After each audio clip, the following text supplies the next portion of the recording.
Welcome to கரிசன சமையல். அனைத்து சகோதர சகோதரிகளுக்கும் இனிய காலை வணக்கம். இன்றைக்கி சுலபமான முறையில் கொத்தமல்லி சட்னி எப்படி அரைக்கலாம் தான் பார்க்க போகிறோம். அதுக்காக கொஞ்சமாக கொத்தமல்லி எடுத்துகிட்டு இதை வேறையெல்லாம் கட் பண்ணிவிட்டு இதை நல்லா 2 தடவை கழுவிட்டு தண்டோடு இந்த மாதிரி பொடிசாக கட் பண்ணி வச்சுக்கலாம். கொஞ்சமாக புளியை வெந்நீரில் ஊற வச்சிடலாம். ஒரு வானிலை அடுப்பில் வச்சு அடுப்பை மீடியம் ஃப்ளேம்லேயே வச்சுட்டு 2 டேபிள் ஸ்பூன் நல்லெண்ணெய், 1 டேபிள் ஸ்பூன் அளவுக்கு முழு உளுந்து. இது பொன்னிறம் ஆன பிறகு உரப்புக்காக 5 வரமிளகாய் சேர்த்துருக்கேன். இப்போ இதை லேசாக இந்த மாதிரி வதக்கி விட்டுட்டு இதனுடைய தோல் சீவிய இஞ்சியை பொடிசாக கட் பண்ணி அதையும் இதோடையே சேர்த்தாச்சு.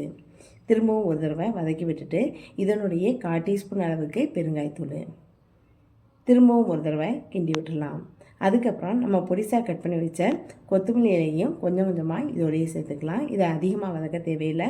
லேசாக வதக்கும் போதே இது சுருங்கிடும். இந்த மாதிரி ஆன பிறகு அடுப்பை ஆஃப் பண்ணிடலாம். நான் ஏற்கனவே ஃப்ரிட்ஜில் தேங்காய் துருவல் வச்சுருந்தேன். அதை அப்படியே பயன்படுத்தாமல் வெளியில் வச்சுட்டு அதை இதோடையே சேர்த்துட்டேன். இந்த ஹீட்லேயே இது அந்த கூலிங்கெல்லாம் போயிடும். இது நல்லா ஆறின பிறகு இதை ஒரு சின்ன மிக்ஸி ஜாருக்கு ஷிஃப்ட் பண்ணிக்கலாம். இப்போ இது எல்லாம் போட்டு முடித்த பிறகு கொஞ்சமாக கல் உப்பு சேர்த்துருக்கேன். ஊற வச்ச புளியை தண்ணியோடையே சேர்த்து அரைச்சிட்டு வந்துடலாம்.